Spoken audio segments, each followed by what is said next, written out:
spell on you, and now you're mine. You can't stop the things I do. I am line. It's been 300 years, right down to the day. Now the witch is back, and there's hell to pay. I put a spell on you, and now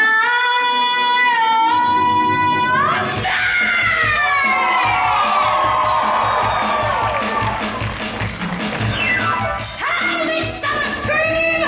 What's yours? I put a spell on you, and now I'm gone. My wedding spell on you, and it was strong.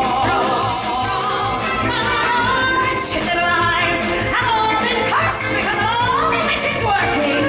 I'm the worst. I put a spell on you, and now I'm mine. Watch out, watch out, watch out, watch out. She ain't lying. If you don't believe, you better get superstitious. Ask my sisters. She's vicious. I put a spell on you, a wicked spell. I put a spell on you.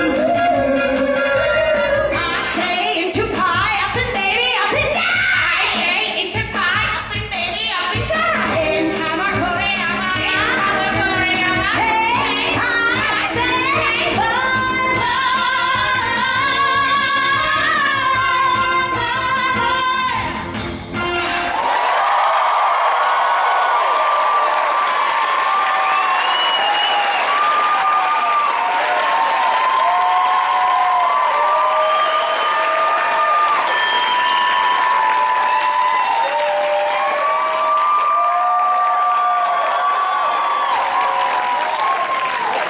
Thank you to Rockwell Table and Stage's performance from the unauthorized musical parody of Hocus Pocus. Now please welcome the host of the Disney Coast to Coast podcast and your moderator for We Put a Spell on You, celebrating 25 years of Hocus Pocus, Jeff DePauli.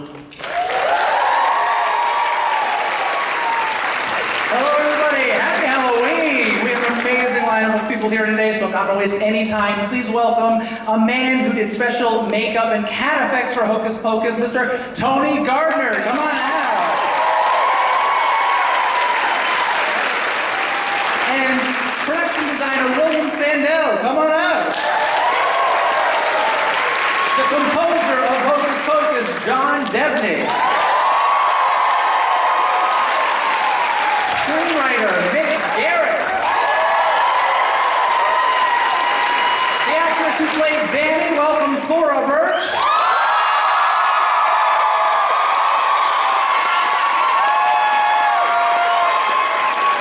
And without this next man, there would be no Hocus Pocus, the creator and producer of Hocus Pocus, David Kirshner.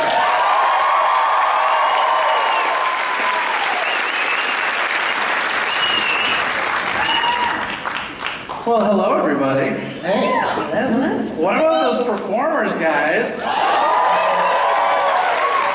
Okay, I'm going to start this thing with a rapid fire question. We're going to start down at that end and work our way toward David. First thing that comes to mind, favorite Halloween candy, go. Not candy corn. William, favorite Halloween candy, go. Candy corn. Snickers. Necco wafers. Reese's Pumpkins. Candy corn because that's what sold the project. Fair enough. Well, why don't you, since you said it, why don't you start with that story? You said candy corn sold Hocus Pocus to Disney. What do you mean by that?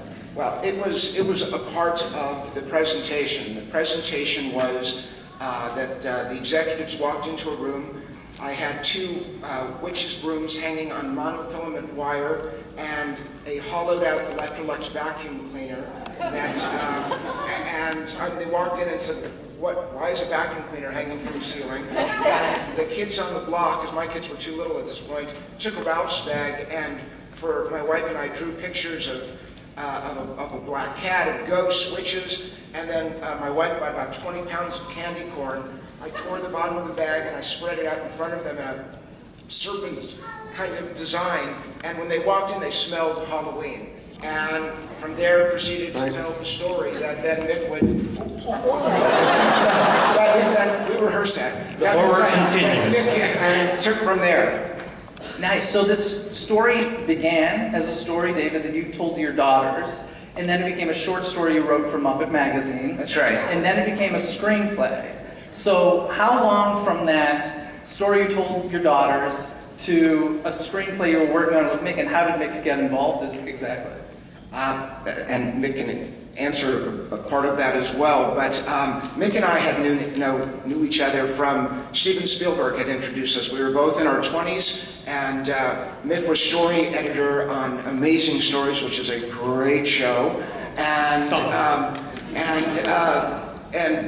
it just seemed like he was the right person to come and write on Hocus Pocus. I mean, we became friends at Amblin, Steven's company, and we both had lots of dreams and ideas and loved things that go bump in the night, and have been dear friends ever since. And Mick, what year was this that the screenplay was written? Well, this had to be 1986, 1985, 1986, yeah. Yeah. And it came out in 1993. That is a long time since. I remember there was 8 years from the time I wrote the script until the movie went into production. But originally, we were pitching it to Steven Spielberg with that same cornucopia of candy corn and everything. And Steven loved the idea until he heard that Disney was involved. And at that time, they were very competitive. Amblin and Disney were both going after the family audience. So it looked like, David is doing the pitch and I'm there to contribute whatever I can. And Spielberg is just grinning with the two of us in his conference room, and Steven, and that was it. And all of these candies and everything, and it's so great. And then David mentioned Disney, and Steven went, wait, what? And David can take it from there. Well, maybe Steven Spielberg should direct a sequel. Anyway, so I've heard time and time again that the original story that David and Mick created was a lot darker, but I've never really heard it explained exactly what he meant by that. Now I'm going to assume no musical number, but what was so much darker about it that I guess made it kind of non-Disney? Well, it wasn't quite as slapstick. There was humor in it. It was a darker humor, but originally it was also about 12-year-olds rather than 16-year-olds, because I think Halloween is much more potent to your maturation at 12 than it is at 16 when you're just stealing the candy from your sister. But, and it had a lot more to do with what children are afraid of and the fears confronting death, being underground, under a graveyard and all of those things. There was humor in it, but it wasn't as slapsticky and as Disney-esque. But the people at Disney felt, well, 16-year-olds aren't going to buy tickets to see a movie about 12-year-olds. So they made a decision after I had left the project. There were 11 other writers on after I had written the first couple of drafts. And how much of that final script is yours? Like, do you see a lot of what you put in there? Enough to give me 3 credits in the opening.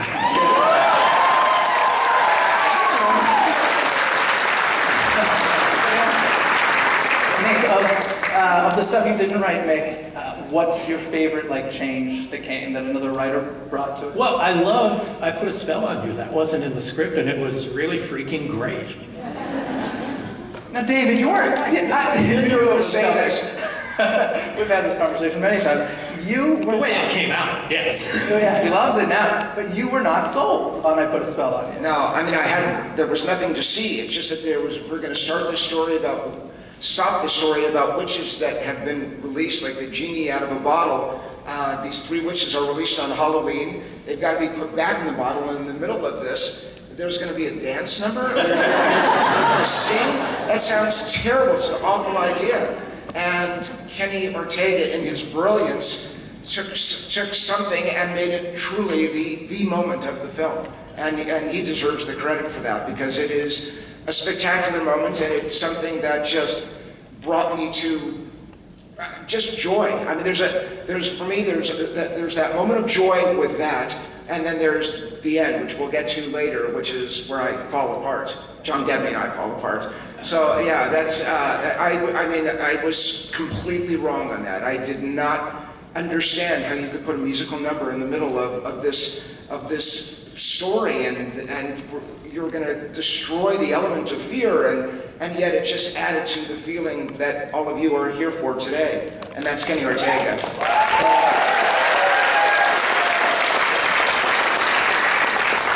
For the future, David, if there's Bette Midler and somebody wants to put up a musical number, you say yes. That was an instance where you were dead right, David. But there was no Bette Midler at that moment. Okay, fair enough. Now, Thora, I'm curious, do you remember the audition process at all, and/or how many times you actually auditioned? Well, I had a Disney contract. So I didn't have to audition. But there were some screen tests. Finding Max took some extra effort, I think, and it was a bit of a process, but Vinny and Omri and I, we bonded pretty quickly, and I think that chemistry transcended, and even to this day, like, I have great memories of hanging out with them on the set, so it was just wound up being pretty fortuitous, I guess.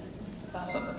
This is a question for any of you. I'm just curious, so 1993 was not exactly a year or even a decade so much known for female-led comedies or even feminist movies. So I'm curious, I guess, was that partially done intentionally, or how did that come about, and do you remember any comments about that when the film came out?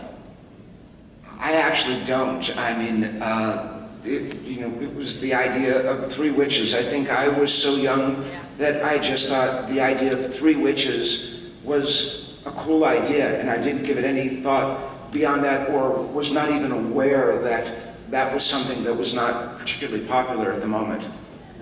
Yeah, I remember, you would think that if this type of instance were occurring now, in today's world, everyone would be hearing about it, because everyone would be self-congratulating themselves through the yazoo about how we've brought you female characters. And but at the time, it wasn't even a thought. It was a good story, and we just did it, and that was it. And there wasn't any, like, movement to support empowerment or anything like that. It was just, it seemed like a sound business plan, David. And how much better to live in a world where you don't have to think about that stuff. Yeah, that's the... Now, Tony and William, we all know that the true stories come out backstage between the crew members. So, do you remember any comments about anything like that at the time? I don't. I mean, I'd already worked with Bette on Big Business once at All Girl Productions, and I know her and Bonnie Bruckheimer were, interested in, keeping that kind of feel in their films. But no, I have my hands full of building the witch house. I think most people were just jealous that they didn't get to go on the flying rig like the witches did. And I think most people backstage wanted to help Terry Frazee and all those guys with any rigging so they'd get an opportunity to zoom across the stage. It's true, there was a little bit of a competition on the set, but then, like, I remember Vinny and Omri being a little silent on the day that I got to get on the rig. And after I was done, we were up there for, like, I don't know, 6 hours or something like that. It was incredibly uncomfortable, and I remember telling them, no, you don't want any part of that, okay? You didn't miss anything. They're like, wouldn't hear any of that. They're like, whatever, you know, fine. The cute one gets to go up on the rig, whatever. Now, how many of you on this panel actually grew up very close to Salem, Massachusetts? How many of you got to go to Salem at some point during those trips? Well, I spent a lot of time scouting it, looking for locations for the film. They kept sending me back and forth, waiting for the fall leaves to start falling. So I love Salem. Fell in love with Marblehead, Salem. It's terrific. I know you spent a lot of time there. Well, I went there to research the script in the first place, and it was during Halloween time. And in Salem, they spend 10 days straight celebrating Halloween, climaxing with a candlelight vigil where all the witches in Salem, and there are more witches in Salem than anywhere in the world, all parade up to Gallows Hill to celebrate the death of the witches in Salem. So I went back there 6 years in a row to do that celebration because it was such an amazing experience, and it's an amazing town, which is not so amazing in Salem, but the experience was fantastic. Well, we were filming for that week in Salem at the when the memorial was being finished for the women and the one man, and it was at Halloween. So we're in Salem filming this great Halloween film on Halloween in Salem. It was outrageous. It was unbelievable. It was so cool. It's really incredible, yeah. I remember going to a museum which was actually, an abode where some witches had lived, and they strung them up and burned them or whatever they did. I don't know. But yeah, but I remember being really like, oh, this is the house. Like it's not. I had already seen photos of what you'd been working on, and I was super excited. I was like, no, this is wretched. This is just some white walls and some wood and nice floor. This is not right. There's nothing cinematic about this. We need to get on this. We gave you a pretty good witch house. You did a much better job. So, William, what was the process like? If you shot some of it in Salem, but you also shot a lot of it in Southern California and a lot on sound stages over at the Walt Disney Studios. So what was, I mean, that's kind of daunting to be shooting in the real location and say, okay, replicate it for California. Well, we made real life look like our sets on Disney, on the Disney lot. We had a big stage and built, everything was built there. I think David's talked about this, but the street and the walls leading to the house and the road and the water wheel, this whole witch house was on this stage. Every day the kids would come to work and they'd be on a witch house. I mean, it was a great set. Spent a lot of time designing that, and then we filled in little gaps around Southern California here. We were shooting in November, I think, late November, where we changed. I had to ask everybody to take down their Christmas lights so we could put up Halloween lights, which was pretty cool. So we shot in the West Adams district for a few days. We shot down in Whittier in their old historic town area. Really cool. Bill, I just want to say, Bill, there's a great scene where Vanessa gives Omri he thinks it's her phone number, but it's his phone number that she's giving back to him. And she's wearing that magnificent red coat that she puts on her hood, and that tree in the background, but most of the leaves were gone, and you had to put leaves on that tree. Yeah. I mean, today we would do that digitally, but everywhere we had to make more fall. So, pretty funny. I love that scene. That's still one of my favorite scenes in the film. It's so beautiful. I had actually heard that you brought in, tell me if this is a lie or not, but you brought in region-specific dirt to the soundstage. The trees were specific, and all the foliage was specific. It really was a pretty cool set. I mean, that was an A ticket in town. A lot of people were showing up to look at that set. And before they tore it down, Disney had said, we're going to tear it down. David, would you like it? And Yes, the answer is yes. Think, just in our yard, could we put that in there? How could we make this work? Because it would be the greatest playhouse for kids in the world. But we couldn't do that. I actually heard it was built like an actual cottage as well. It wasn't a set per se. Is that? No, it's a full build. Did you ever correct Bette Midler and all that? Accidentally, I did once. I learned my lesson on that. So. That's awesome. I am curious, have any of you ever dressed up as a Hocus Pocus character for Halloween? John, you have. Come on. No, I haven't, actually. I wish I had. There's time left, man. Well, when we maybe do the next one, then I'll dress up for you. Then I'll carry on. You've given 6 people good ideas. Yeah. Well, Bette dresses up every year for her ball back in New York. Yeah, I was thinking I would love to wear that out. Even then I wanted to wear the outfit. The costumes were so incredible, the detail and the different fabrics and all the research that Mary Vogel's costumes were the costumes I get in trouble about. Those costumes have really become iconic. Yeah. Are there any in the house today? I saw some on the show floor. There we go. Stand up if you're dressed.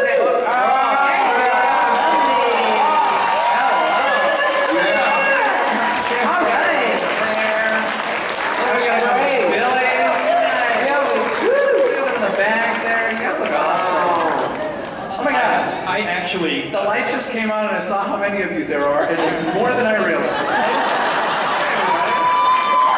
And we love you for coming Thank out. you so much for coming out. I was just going to say about those costumes, they're so iconic that I directed a couple episodes of Once Upon a Time. And there's an episode that takes place on Halloween. And I made sure to have 3 Sanderson sisters sitting at the bar. Now, since we're on the topic of conversation, I'm going to go down the line again. Let's start with David. If you were to dress up as a Hocus Pocus character for Halloween, who would you dress up as? Oh, Billy, in a second. I think I might have to go with Sarah. Ooh, Sarah. Why not? The truth would be Bad Billy Butcherson, but, you know, Gary Marshall just for fun. I'm with Mick, Gary Marshall, because I loved him. To me, he was one of the greatest human beings of all time. And I would do it just for Gary Marshall. I'd go with something familiar. I'd do Billy Butcherson. I think your costume would probably be best. Because you made it. Since you created. Somebody's got to do Mrs. Satan, though. I think, like. Actually, I'm curious. Okay, I'll do that perfect. How did the Gary Marshall, Penny Marshall thing come about? Like, I'm really curious, because if you don't, the devil and his wife, yes, Gary Marshall, Penny Marshall. And their brother and sister in real life. And Gary... Playing husband and wife is weird. Gary recently passed away, but clearly a very beloved figure by everybody. But it was really just asking Gary if he would do it, and then Gary said, "Why don't we have Penny be my wife?" And it was his idea. played off. Even better, don't you think? That makes it even weirder. I couldn't believe it. I just want to say this, that Tony, on Billy, maybe it was about, I don't know, a couple years after the film, 2 years or maybe less, I don't remember, Tony, but I came home one day, and I wear glasses and can't see very well without them, and I came home, and standing on my side yard was a giant guy staring in at me, and it terrified me. I had my glasses on, and I'm screaming, "Who are you? What do you want? Who are you? What do you want?"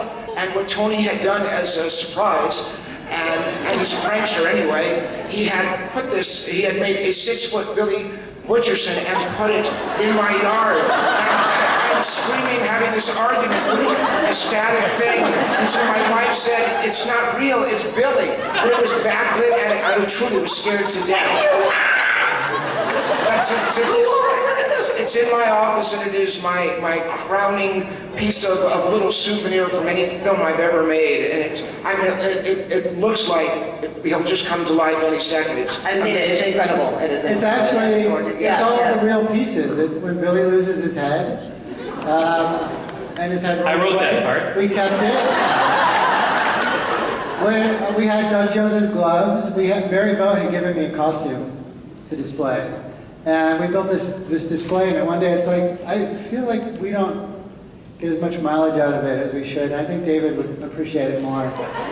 And I went and I actually put it facing his side door first, into the window, and I rang the doorbell and I ran away. And nobody answered the door. So then I kind of moved him so he was sort of facing down the driveway, and then it took a little while. I think I was gone by the time you showed up, but it was just left there. And now he lives in their office, and he's actually rotting for real. And every couple of years we try and glue him back together and keep him going. But he needs a little love usually. Well, that's another thing that we have in common is Tony made the corpse of Mrs. Bates for Psycho 4 for me, and she's in my office.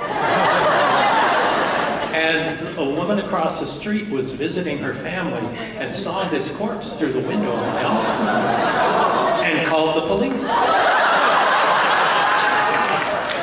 And they laughed and laughed. So Tony, tell us a little bit about designing Billy, specifically designing a zombie for Disney. Well, that was the tricky part, is they kept saying, all right, we want you to design us a zombie, but We want to chop his fingers off. We want to have his mouth stitched shut. We want to knock his head off. And remember, it's a Disney movie. So, good luck, basically. So the idea was, okay, well, he's so dried out that when something gets cut off, it's just sort of like a dry stick, stump kind of thing. Obviously, there's no blood. He's been gone a long time. Do it as neatly and cleanly as possibly, please. Yeah, we try to keep everything clean and you know, straight up. And a lot of the credit, though, for making all that stuff work goes to Doug Jones. You know?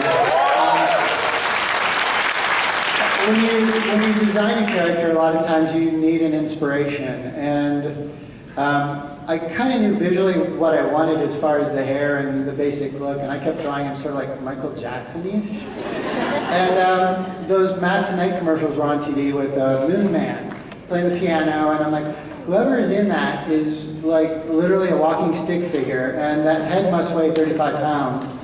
And he's making this look fun, and he's in all these commercials, and he hasn't died yet. So I think we could do something cool on him, and given that he'd also be silent, he'd bring a lot to it. And we just sort of gambled on that and did all the designs for the character actually on a life cast of him that we borrowed from Steve Neal, the guy that made the Moon character.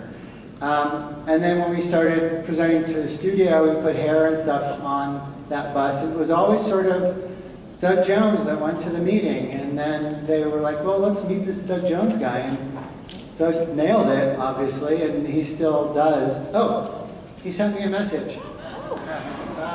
I saw him last weekend, and he was really depressed that he couldn't be here. He had a few days free because he was, they were changing some stuff up on Star Trek, and he was able to go to Comic-Con, and he was hoping his vacation would last a little bit longer so he could come here, and it didn't happen. So I asked him this morning if there's anything he wanted me to share, and he said, yes, please say, thank you so much for sticking with us all these years and for making our movie a Halloween tradition. And as our Billy would say, But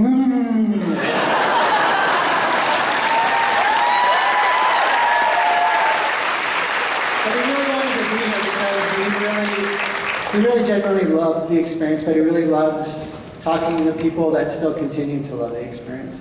So. Yeah, he's a big fan too. Yeah, well, tell me all said hi. So I heard, and tell me if I'm wrong, the scene where he cuts his mouth open, those are real moths? Yes, those are real moths. I mean, today that would be done digitally, but what a good sport he was. And Tony, I think you created some kind of dam in his mouth. Yeah, Doug's favorite story about the moths. Basically, we cast his teeth and we made this little latex reservoir, sort of cup that fit in his mouth. We had to put a hole in the back so he could blow dust out. We had Fuller's Earth inside this thing. And the animal control people came and they would take each moth and fold it with tweezers, and they would stack them inside this cup in his mouth on top of this pile of dust, and then he'd close his mouth, and then I would have to glue the stitches into place. And then it was time to shoot, and you know, he'd go for speed, obviously, pull the knife across, take a deep breath, and then cough air through this thing to blow the moths actually out. And I remember, and his favorite story is basically one time, it took a little too long to set the shot, and he already had the moths in, and the dirt in, and he'd been standing there for a while, and they said action, and he drags the knife and he opens his mouth and he goes, and he said it's sort of this pile of sludge came out, with these moths sort of sliding down the surface of it out onto the ground. So at that point, everybody learned that time was a little more important and went a little faster the next time. And with that, A lot of They should information. sell that with Halloween makeup, right? Yeah. The Billy Butcherson moth collection. There we go. Thora, who is your favorite Sanderson sister? Just kidding. Curious, did you know, 10 years old, right? Did you know how big Bette Midler was? yeah, it had been explained to me, and also I was a big fan of her music. Actually, I was, you know, she definitely, some of her biggest hits were always playing somewhere in the background. And so it was a huge deal, you know, to be working alongside, because she went with the divine descent, you know, and that's how people described her, and that's what she is. And so to be working with like a Barbara Streisand or like a Beyonce or something like that of today, that was what Bette was then and still is, you know. So it was an incredible honor and a little nerve-wracking from time to time, but overall she was wonderful and one of the most dedicated actresses I had encountered in my career up until that point, apart from Lauren Bacall, of course. But yeah, it was a shizzle. And as you mentioned, you got to fly with her. Right, And yeah. I did hear, and correct me once again if I'm wrong, did she sing Wind Beneath My Wings to you? Oh my It was God. to me and the whole crew, it was incredibly difficult. It was the harness, and it was incredibly difficult setups, and we had problems with the rig, and then we had problems with lighting, and all of that, and you know, everyone just frazzled, you know. And she just started singing, I believe it was Wind Beneath My Wings, and it stopped the whole crew, it stopped the whole stage, stopped everything. It was beautiful. It's amazing. Yeah. Now, John, you came in a bit later in the process. We've got some lightning effects going on, apparently. But you came in later in the process. Actually, James Horner began scoring this film. So what's the story about that? You know, why did you leave the film, and how did you get the good fortune of continuing? Well, I'll tell you the story as I know it, and then David will have to pick it up at some point. But there was a schedule change. James, God bless you, James. We're all huge fans of James. He had a schedule change at the very last minute, and therefore had to leave literally, I think, David, with 2 weeks before you were ready to go on the scoring stage with a 90-piece orchestra. And I took a couple of meetings and I did first time I met you then, was in one of those first meetings. And took a meeting, there was another chap that was also meeting on it, and we were, at one point Disney was going to maybe have us do it together. I had done a lot of work for Disney by then, so they sort of, they trusted me that in kind of this situation, it was sort of an emergency situation, that they needed somebody that could come in and write very quickly. And so, series of circumstances, I got the job. Thank you very much, David. And I embarked on, I don't think I slept for at least 2 weeks, and drank a lot of coffee and started to write this score about these three crazy sisters. And I remember working deep into the night all the time, and I think I played you, David, a couple of themes early on. You were so kind, and I think you liked them. And then it just sort of happened like that. It was sort of a rush to finish. And we would record at night, which is kind of rare. And after two or 3 weeks, I had the score written basically and was still writing. And so we would record at night so that I could write all day long and then go at night, and we'd record till midnight, I think, in many cases. So I did come, it fell in my lap, literally. Well, and John's being humble with this.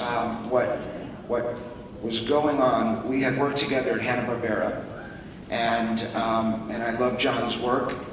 James was a dear friend.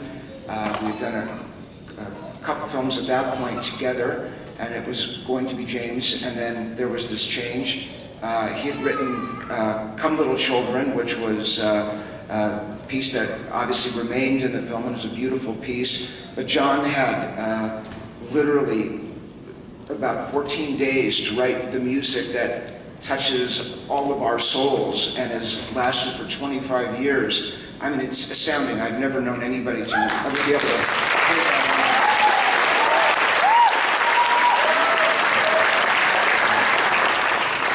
Jeffrey at first was not interested in John, not that he had heard anything, but Katzenberg? Jeffrey Katzenberg, and he he just said no. He does, at this point, I think you had done the Jetsons and you were doing stuff for us at HB, and I think Jeffrey kind of looked down his nose at the idea of that. And I was a kid. We were all kids, really.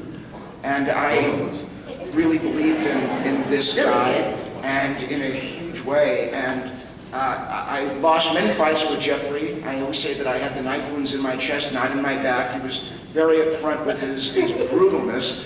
But this one, I was successful in pushing forward, and I was very, very proud of that. And Disney, when they heard what John had done, they not only loved it, they signed him to a 3-picture deal, and he became the ASCAP BMI New Composer of the Year because of what he did on Hocus Pocus.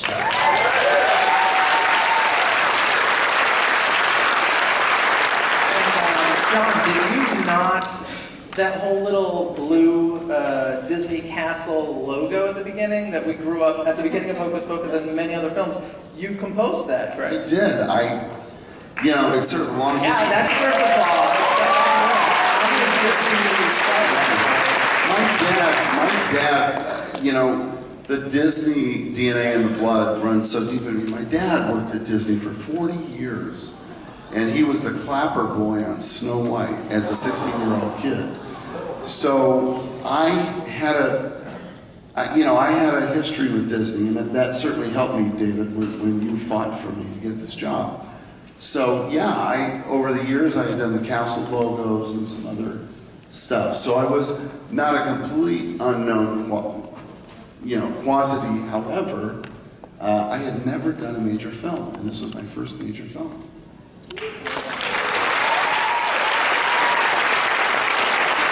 Now, as David mentioned, the song Garden of Magic, Sarah's song, was already written, and so they give that to you. Did that inspire you for the rest of the score at that point? Absolutely. That was probably the first piece of music I heard, and it was so gorgeous what James had done. And what David and I had spoken about was that the very beginning of the movie I had to quote it a little bit, and so I hinted at that theme. And throughout the movie I hint at that theme a bit, and it's just a gorgeous theme. Come little children. I mean, it's just... Sing along time. Lilting. Disney sing-along. I'm a musician, I sing stuff. Sometimes not very well. But yeah, it was a beautiful song. Beautiful song. Nice. Now, what exactly did you know when you accepted the job? Did they just show you the unscored film, or at that point, did you just have the script? Because I mean, 2 weeks It was done. What have you guys done in 2 weeks? Yeah, the film was done. The film was done. I knew inherently that I had to come up with a couple of the main themes right away. And I remember a great head of music, Chris Montan, over at Disney at the time, very good friend of mine, and I remember going in and doing a little demo and then playing it on the piano first. You didn't know this, David. I played it for Chris Montan, and he said, that's really good. I like it. It's very witchy. And he goes, well, what if you... And he gave me a couple suggestions that were really quite good. So I changed it a little bit, and then I think David heard the melody. That was the first thing I had to do, Jeff. I had to come up with this theme that was witchy and, Iconic at this point. Seriously, it turned into being iconic, perhaps, but I knew I had to come up with that.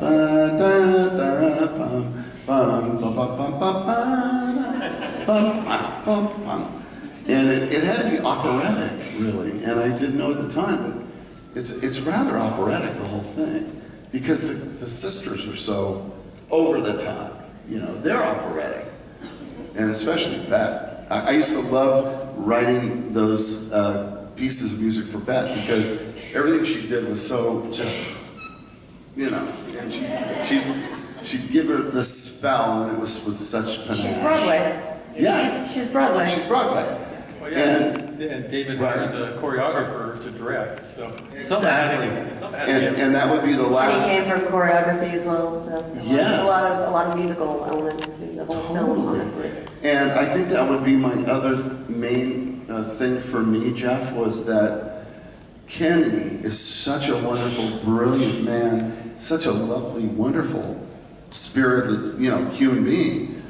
And he sort of clued me in early. He goes, well, watch how the girls are walking. They're really dancing. And I went, oh, they're dancing. So when they're going down the street in tempo, and that was a little key to the door that helped me with the score immensely. It really did. I think one of my fondest memories is watching Ben and Kathy and Sarah Jessica working out their routines on stage. Remember, they're like, we're doing our thing in the art department, and there are these really cool actresses dancing around. Their own department. Yeah. They had their own department They were like on the set. a gang of witches. And They were in the corner. Right, and then they had the vet had two of her assistants following around with the Middle English dictionary of curse words, and like she was so, no, she's a dedicated woman, you know. Yeah.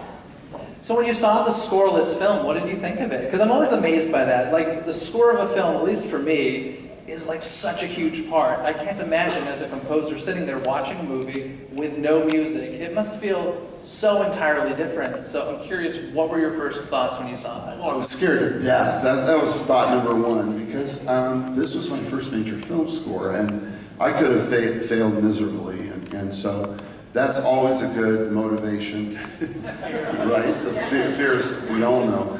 And so I fell in love with the movie right away.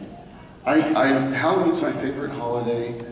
I love these women, right?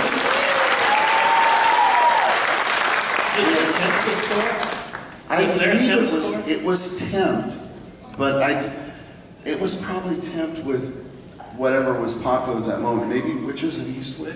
I'm not sure of that. It was so different than what you did. It was different. It was completely It different. really was completely different. It's hard to answer the question, Jeff, because every film is different.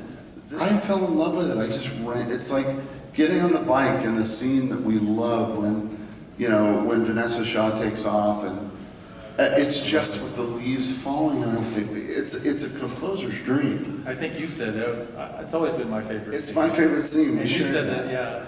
It was the first thing I ever recorded for the film, and it was one evening, and my dear friend David Kirshner, the Disney brass, and David, everybody was in the back, and I'm on the podium conducting, and it's nerve-wracking. What could have come out could have been horrible, and luckily the first thing I recorded was this scene where he takes off on the bike, and the leaves are falling, and I remember turning around once we did the first take, and there was such a sigh of relief on my friend's David's face. And luckily, I'm so thankful, Disney was also there, all breathing a big sigh of relief. So that's a special scene for me. Because it's Max going through the cemetery as well. I believe that was Marblehead, is that right, Bill, that we shot that, and all the different colored doors of those homes. I had never been to that part of the world before until Bill and I flew back together, but until we made this film, and just the cemetery, Omri riding his bike through there before he runs into the bullies, but the music is just so uplifting, and it could have just been almost source music. It could have been anything, and it just elevates the film from the beginning. It creates its own tone. It provided the tone for Hocus, if anything, even more than the performances. I really feel that the score provided the tone of it, and it tied it all together because we're constantly vacillating from incredible extremes. We're really sweet and saccharine and up with family and unity and love and togetherness, and then let's talk about hell and virginity and like all of these.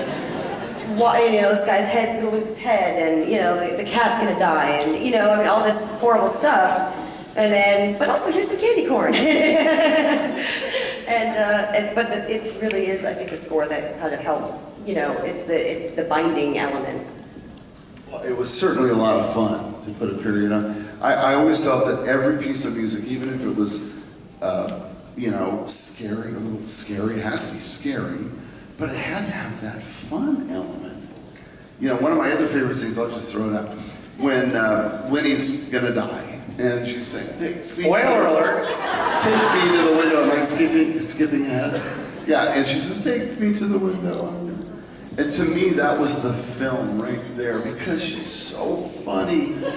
And then she gets up and that light is shooting up, and then the music just gets crazy and they're off, and then Kathy gets on that wonderful Hoover vacuum. And so that's the film in a nutshell, and I think that's a tribute to David, and what everybody did, the cast did, was it had to have the reality of this dire situation. These witches are going to suck the life out of every kid in Salem, and there's a ticking clock, and you guys created it, David conceptualized and wrote it. Well, if it didn't have a heart, it wouldn't have worked. And the music encapsulates that heart. Everybody did their work around that emotional core. And even when it's at its scariest, or at its funniest, or at its silliest, it still felt genuine and human. Not only that, but that black flame candle, that was no joke. That candle was the real deal. They really did a number with that, and it was pretty cool to see. That was David's idea. Now, a question for all of you. I'm curious, when you got the news that the film was going to be released in July, because nobody wants to celebrate Halloween in July. I do.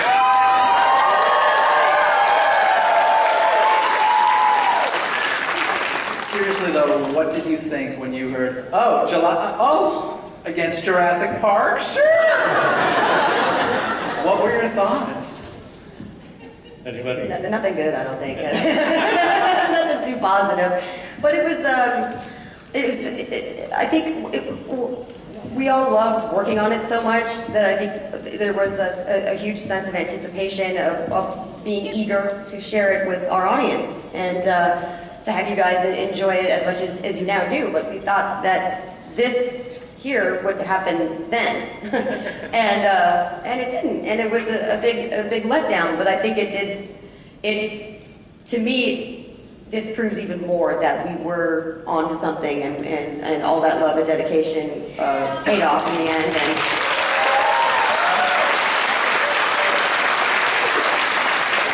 I have a slightly different perspective because I wrote it 8 years before it was shot. It's coming out in July? Freaking great! I just knew, I mean, I'm a below the line guy. I couldn't speak to other things, but I was just happy I did the world's greatest Halloween film. It was done. I was so happy. One of the coolest things on Halloween is when little girls dressed as the Sanderson sisters knock on your door. One of my favorite things about Hocus Pocus is simply the fact, like I said, I grew up in New England, and that is like, SoCal Halloween is awesome, but like New England Halloween is the right Halloween.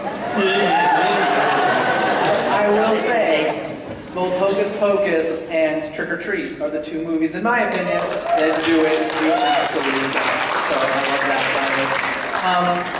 But you know, as we said, once again, the movie did not get great reviews when it came out. So I would like to know what you would like to say to those people who wrote those reviews 25 years later now.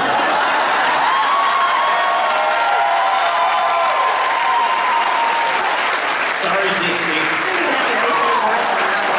No, I'm not. Anybody else have any choice words? I mean, we were devastated. I mean, the truth is, I was in tears over it. I mean, this is something that came from my soul, for my children, and I just thought that people were going to love this. And Jeffrey Katzenberg, when we tested it, it tested through the roof. And yet, we had 30% on Rotten Tomatoes. I mean, a horrible number. And yet, about 3 or 4 years later, it started being seen on the Disney Channel, and something began to happen, something wonderful, and our daughter's friends would begin to quote complete passages from the film, and I was shocked by that. And people would come up to me and say, I love that movie. And there weren't a lot of people that saw it. We kind of limped to first base. You know, we got on base, but it wasn't any kind of box office. And it was just the film. It was I think my third or fourth film, and it was the one that was just the failure and the one that hurt the most. And then something began to happen that just has grown for over those really 22 years. It's just blossomed into something all over the world. I mean, in countries all over the world. That it's so staggering and brings me to tears when I read about that or see that or receive letters from people. I think a lot of credit has to actually go to even Disney and the Disney Channel for not letting it go, not dropping it, not trying to discard it like, an unwanted pair of pants or something. And they kept playing it and playing it and playing it, and that provided the opportunity for the audience to grow, and it did. It took off, and that's a great. It doesn't always go that way. I mean, I think at that point there was not a lot of programming for Halloween. Yeah, exactly. And I mean, all this airtime. What are we gonna play? Especially on the Disney Channel. Yeah. And weirdly, something just gelled as a result of that. And when they saw those numbers begin to build, because it's still the most on the Disney Channel, it is still the most viewed of any movie, beating Harry Potter, E.T. The numbers are so good, thanks to all of you. You pointed out before that when you were pitching the film, that there really wasn't a family-oriented Halloween picture out there, which I thought was interesting, and you're right. Bill's right. That day that I pitched it, what I said was that Halloween is almost $1 billion industry, and adults become children on that day, and children become monsters and witches and millions of other things, and there was just an elixir there that I don't think, I'll speak for myself, that I really understood. It's the black and orange and the smell of candy corn that was in me that I loved so much, and so I just believed in it. And when I read in Wall Street Journal, which was not something I usually looked at, but I saw an article on Halloween that it was almost $1 billion, and I said to them, that number made sense to them. I don't know if they cared for the story or anything else, but I think they saw that number. And today, as you're seeing here today, Halloween is a $10 billion industry that grows and grows and grows. There's a lot of people out there that like to let their freak flag fly, and I think that's really what it's all about. Why this movie? And if I could just add to all that, I just did a movie last year called The Greatest Showman.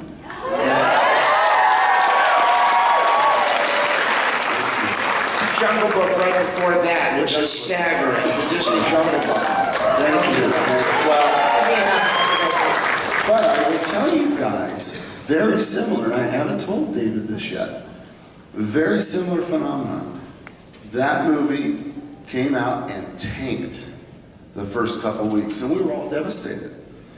But like Hocus Pocus, and I knew it back then, there is such heart to Hocus Pocus. There is such a yearning, and in my humble opinion, there's a yearning for all of us out there, all of us as a human community, for inclusiveness and connectedness and love. And Hocus Pocus, everybody's trying to analyze why is Hocus Pocus such a phenomenon over the years. And I think it starts with a young girl and her brother has to do something heroic to save her life, and in the end, gives his own life for her. And for some reason, sometimes our Disney friends have not quite grasped what I think is the depth of the movie, and that's a huge credit to all of you, that it is about, it's fun, it's frolicking, but there's that beautiful scene in the end of the movie when David and I were standing, this is the last piece of music I did, Jeffrey Katzenberg, God bless him, wanted to add a joke into the end of the movie, and so we had to add some time when our two beautiful characters now are reunited and going into the gates of heaven, I guess, David, right? It's a very deep thing, And so we had to add some time in that, and we were down to the last minute, and I'll never forget that because I looked at my timpani player, the guy that does the big kettle drum, dun, dun, dun. And we had to add on the fly a bunch of 20 seconds or something to make the ending fit after that wonderful joke that's in there, which does get a laugh every year.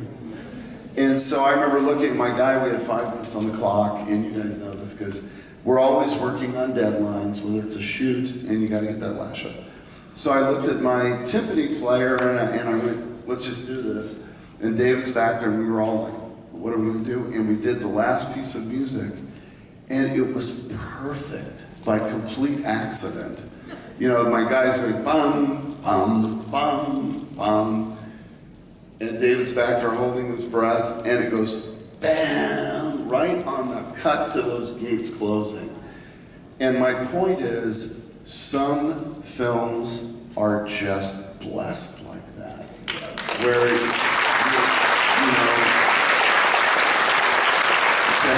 you're blessed with an incredible team of artists and actors and actresses. And it was a blessing. And it just, and so even though it failed initially, we were all sad. But yeah, then this thing started happening. And it started happening with the little girls and their moms. And I know you're the same day, I bet everybody on this stage is, how many times I've had a little girl who now is a mom telling me with tears in their eyes, you have no idea what this movie means to us and our family. Actually, Garris has a hard R version of exactly that. Do you want to say what she said backstage? I just said that. Oh, you don't say that.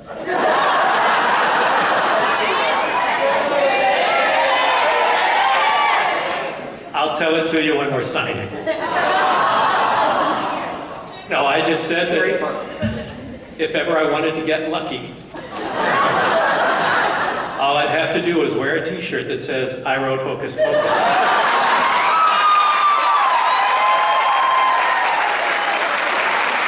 I think that's only women that That's hilarious.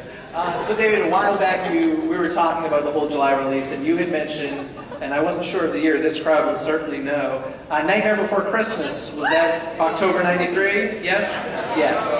So Disney didn't... And so what I didn't know was that Tim was working on, I mean, I had worked with Tim on so just some little artwork for him on Nightmare Before Christmas. My wife and I had dinner with him, and it was great, but I didn't know his film was coming at the same time. He was deep in production, and I was just concentrating on this. And I think they were saving that for their Halloween release because they thought that our film was much more of a kid's film, and they thought that film was much more, that film was much more that was just a more frightening film in the Disney mind. So, you mentioned Kenny Ortega, the director of the film, and he was obviously a huge influence on the film. And I am a little curious, was it tough to convince Disney to let you use Kenny? Because up to that point, he had only, for Disney, made an even bigger flop, The Brilliant Newsies. Right. Honestly, I did not know, Disney brought Kenny to me, and I didn't know, but he's the kind of person, just one of those rare personalities that you fall in love with. I mean, he just loves life and is so full of ideas and just optimism. And that optimism is just weaved through the film. It's so, it's very beautiful. And his soul is such a part of that. And yeah, I mean, it is ironic that, you know, that Newsies had not done well, that this film had not done well. And Kenny is, I mean, there's something at Disney called Disney Legends, and most of them are not living. Kenny is living and is a relatively young man. And, you know, Newsies, Hocus Pocus, High School Musical, Descendants 1 and 2 and 3 coming. And all the stuff he did with Michael Jackson as well. All the stuff, yeah. I mean, and that documentary he did with Michael, I mean, just staggering. Kenny's voice is that last voice you hear in that famous clip of Michael Jackson rehearsing, when he says that's it. It's kind of spooky to me. But let me say something about Newsies. Because I worked for Kenny Ortega and did Newsies. Don't get defensive. And that, you know, Newsies went on to win a lot of Tonys. You know, it was big on Broadway. It was just a little early for musicals, I think. You know, then Glee and then everything. You don't have to convince me, trust me. Let me say something about it. So guys, Hocus Pocus, to me, it doesn't have a ton of current references in it. You don't hear them talking about things going on in the real world in '93. Was that done on purpose? Other than ice. Other than... I did not write ice. But was that done on purpose so that it could be, I mean, it's a timeless movie to me. You know, the Disney note was they wanted something, I think, I'm sorry, I just forgot the wonderful writer's name, Neil Cuthbert. That was Neil Cuthbert, that's his name, Cuthbert, joke, and Disney wanted something for exactly that reason. I think that's why Jeffrey also wanted, because Virgin wasn't in our original piece, Jeffrey really wanted the whole Virgin thing, and in my opinion, I was bothered by, because I thought it got, my favorite scene in the entire film is the scene with Thora at the end, when those gates are open, as John so beautifully presented it. And I didn't want that being groomed with the idea of a virgin with the candle. And you can hear it. I mean, it's been dropped into the film. It was a last minute thing, a last minute Jeffrey note. He was head of the studio, and we did it. But I sure fought it and didn't win. That was a knife wound in my chest as well. But, you know, people seem to love it. I just felt that it got in the way of a scene that was so beautiful and was about the love of I mean, you see Thora's love for Thackeray Binks and him. He's died, and she's crying over him. And John, Debbie, and I always cried, no matter what, over that scene and Thora's performance. And then when those gates open, and for me, the inspiration of that scene and the gates open, and they were miniatures. They sat in my office for years. But the inspiration for that scene was strongly. If you haven't ever seen it, it's a movie called The Ghost of Mrs. Muir, and it's a magnificent film. And I just always wanted to go to heaven one day with my wife, that way come back and get her, choke up here, and get her, and walk out the window to the clouds just like that to heaven.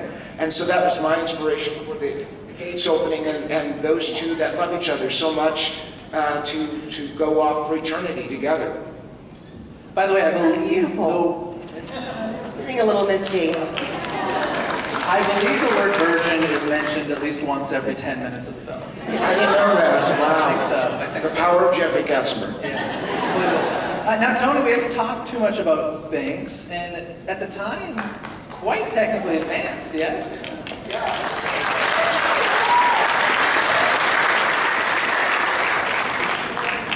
We should say yes and no, because one of those greater studio powers sort of vetoed one version of him. We had the small animatronic version, and then we had the stand-in one, the floppy one, the inflatable one, the one that gets run over, the one that reflates, the one that she cries over.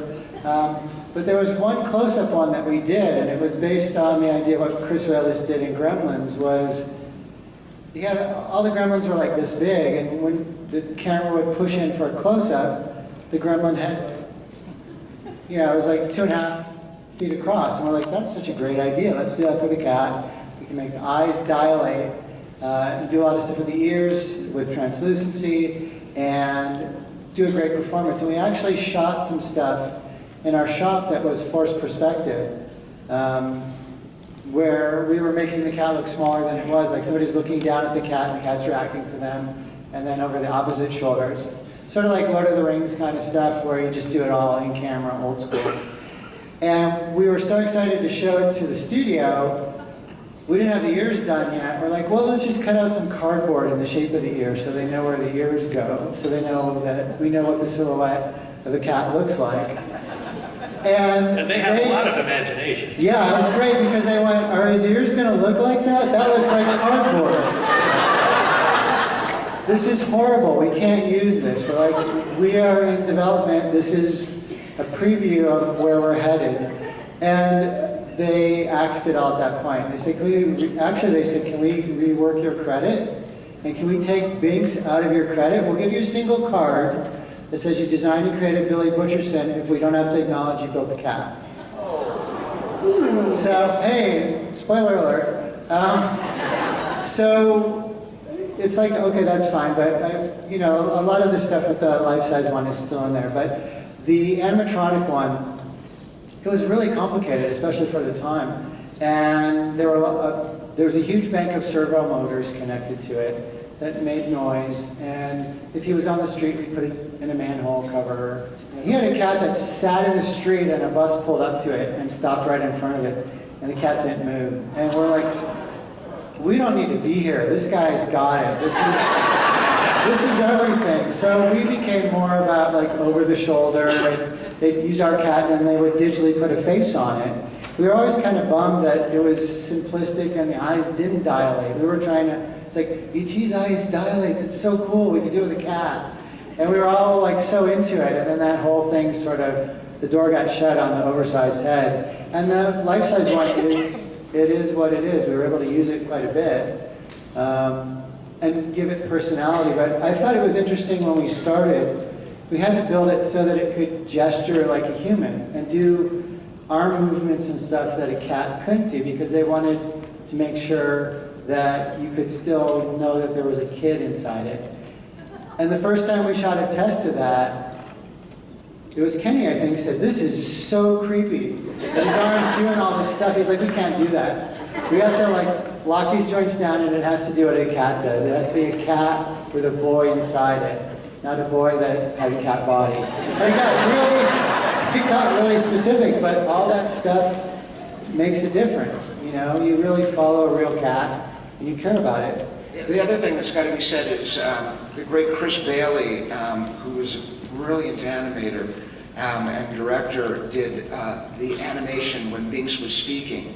And it's usually it was stuff that you put like peanut butter give peanut butter to a dog or a cat, and then you just kind of drop it in. But Chris, and we didn't have a big budget at all, but he did the animation on that, and it was staggering. And sometimes you didn't have to do the whole face because the cat was so good. He would just add the mouth or add a blinker or whatever to the face. So it was cool to see all those things overlap, because it was kind of the first time different departments overlapped like that. And what's that? Yeah. That was a Sleepwalkers reference for people that like harder, scarier movies. Tony did Sleepwalkers with me and a lot of cats too. A lot. So John, I want to talk a second about some of the musical tributes you have in your score. I hear a little Sorcerer's Apprentice in there, yes, and can you tell us about some of the others and maybe what inspired you to put those in? Absolutely. In that short amount of time, you have to listen, and I'm sure actors do the same thing. I was listening to a lot of Paul Dukas and a lot of Sorcerer's Apprentice, and again, I think Witches of Eastwick had already come out. Am I right, David? I'm a big John Williams fan. I bet we all are. And John's amazing. He's my hero. So I was listening to Witches of Eastwick as inspiration. Although my score is a lot sort of more whimsical, I think, than Witches of Eastwick was pretty serious. And I always, as David and Kenny always invited me to have a little bit of a wink in the music. Even if it's very, dangerous, it has to have a little wink. Because that's sort of the way Bat played it. So a lot of classical music back then. I listened to, believe it or not, Mussorgsky. Night on Bald Mountain was a big one for me, because the whole end of the movie, it had to, the end of that movie, I still revel in what all of us sort of accomplished in that graveyard. It's literally wall-to-wall music, great acting, great special effects, and it goes on for, 10 minutes, 12. So, I'd say those are my three sort of inspirations. Little Wizard of Oz in there as well? Definitely Little Wizard of Oz. The witch theme for sure. Yeah, Little Wizard of Oz, sure. I love how you guys created like our witches. Like before that, I feel like everybody She had a green face and, you know, the black hat and everything. And this movie comes along, and now we got new witches. It's kind of cool. I like it. Can I ask, who was responsible, David, for, I guess it was the art, your makeup, your brilliant makeup artist, Bette Midler's makeup and those buck teeth? I think Tony. That was Kevin Haney. Oh, I thought Tony, didn't you? I thought Wow. When we were given mixed script, we did designs for the witches getting eviler and turning more into crones, and the boys in the cages actually turning into old men. And all that stuff sort You of... missed that, don't you? Yeah, it was cool. And all that stuff sort of got like wound down, and they sort of changed direction. And Kevin Haney, I believe, had worked with Bette on something prior to that. And he did the teeth, and then he also did Kathy's nose, and it's like nobody knows she's wearing a nose in the whole movie, you know? He said the design was basically a pumpkin with a twisted stem, and they wanted to pull the nose out so that it fought against the roundness of the face, but also sort of mimicked what was happening up It's meant to be a dog's nose, like a dog's snout, wasn't it? It was supposed to be a canine element. It was supposed to have a dog face, a basically. dog face, What do you because think? she could sniff out children, 7, maybe 8, Oh, that's so funny. 7 and a half. And, but Disney pulled back on that a little bit, and I think Kathy was happy with that because I don't think she wanted to be completely disguised, but yeah, it was a great design. I had Did a she call. have teeth too? She had like, at one point she had really major... They were much pointier, yeah. Yeah. They were I had a call. Canine things. Okay. I had a call one day in the art department from Bette's assistant said, "Bette wants to see you in the makeup trailer. Can you come down real quick?" I still have these pictures. And she was showing me her teeth and her different things. And apparently the studio wanted her to look like Bette. And she wanted to look like a witch.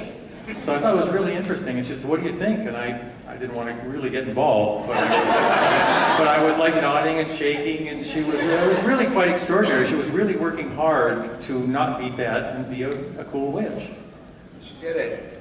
She did it. How much input did the actresses actually have in the design and look of their witches? Bette certainly led the posse there. I mean, you know, Sarah Jessica Parker looked beautiful, and Kathy really, Bette had input, the others really didn't, but Bette had strong input. She's opinionated. Follow her on Twitter. She also was really particular, I remember, about her fingernails and the claws of the witches and the shape and the color. And she would actually have somebody come in every morning and go into her trailer and actually apply acrylic nails and blend them in and color them. And then have that same person come back and wrap and remove all those nails and put some stuff on her hands so she could go home. And then she'd go to sleep and come back and do it all over again. Yeah, she really wanted to be a witch. She was really into it. The wig was a nightmare for her too, I remember, but you know, she had the patience for all of that really, because her whole getup was pretty, time consuming. And she earned all of it. I mean, think if she didn't have that input, Winnie would not be who we're all here. You know, I wanted to ask Thora. I always have loved Mary Vote's costumes, and I see them all over the internet. I love your costume. What was it like getting that? You have the coolest costume. I did. I loved it. The hat was frustrating at times because it was too big for me, and it was always flying off or blowing off, and then more and more pins. So that was kind of a nightmare. But it was a costume that, like, I think I would have put together at that point. It was the type of shirt that I would have wanted to wear, and the skirt with the pants thing, I think maybe threw me a little bit. I was like, that's a New England thing, okay. But it was a lot of fun, and it always, I think that the fact that it was just that one outfit, I was really used to, having a lot. I just had come off of All I Want for Christmas, and I just had the most amazing, New York kind of socialite's daughter outfit, like really everything impeccable, And this one was like, okay, now go do your tomboy thing, and I'm like, yes, absolutely, sign me up for that. Let's go. Now, sadly, we are winding down here because we're running out of time, but this crowd would kill me if I don't ask Hocus Pocus 2. David's eyes just got so... David? Ladies and gentlemen, Mr. David Kirshner. Take it away. I mean, Disney has asked me not to talk about stuff, but... For how many years are you not allowed to talk about it? How long is this going? Shut off your phones. In short time, there will be some news. But that said, there was a book that came out. I don't know if you guys know. In July, In July. We're very proud that John was talking about inclusiveness, and in this book, and it makes me very, very proud. The book is the first story that we all worked on. The second story is contemporary, and again, that may not have anything to do with what Disney's going to be doing, or not. But the story in the second book is about two girls and a guy, and the two girls begin to have feelings. They're in high school, and they begin to have feelings for each other, and it's beautiful. And I really, really recommend that book. It's really hot. It's really sweet and beautiful, and as someone that certainly looks at it very closely, I was really taken with what Disney did in that second book. It's really something. So take a look when you can. Can we take a straw poll? Okay? Straw poll, you know, you can raise your hand or yell or whatever, but I was telling everyone backstage that I know we all on this stage in different ways have been on Disney for a long time, years, to embrace this, what has become this, because of you guys, this iconic film. It's not going away. They can't ignore it. These characters are ingrained now in our psyche and in our culture, I think. I personally, and I know David agrees, and I bet we all agree on the stage, I think it would be wonderful for the 25th anniversary of this film to be maybe at the Hollywood Bowl or to be at the Kodak Theater, and I will conduct a live orchestra.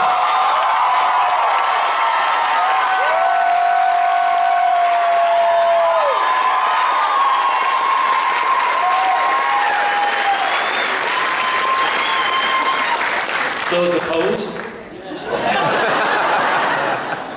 And Mick will wear his shirt. Before we get going, I do want to ask some... Can I add one thing? Yes, of course. We need you guys.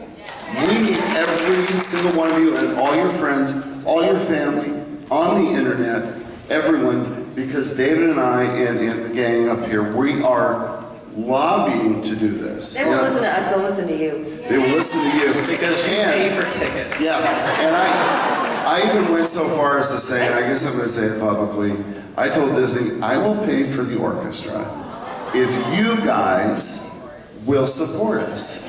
And if you support us, it's going to happen if you support us. So thank you. That's it, Jack. I love it. Quick Twitter questions, just because I want to make sure we get some. User _Allie wants to know, do you have any props from the movie? Are there any you wish you had? Any of you? I have a book.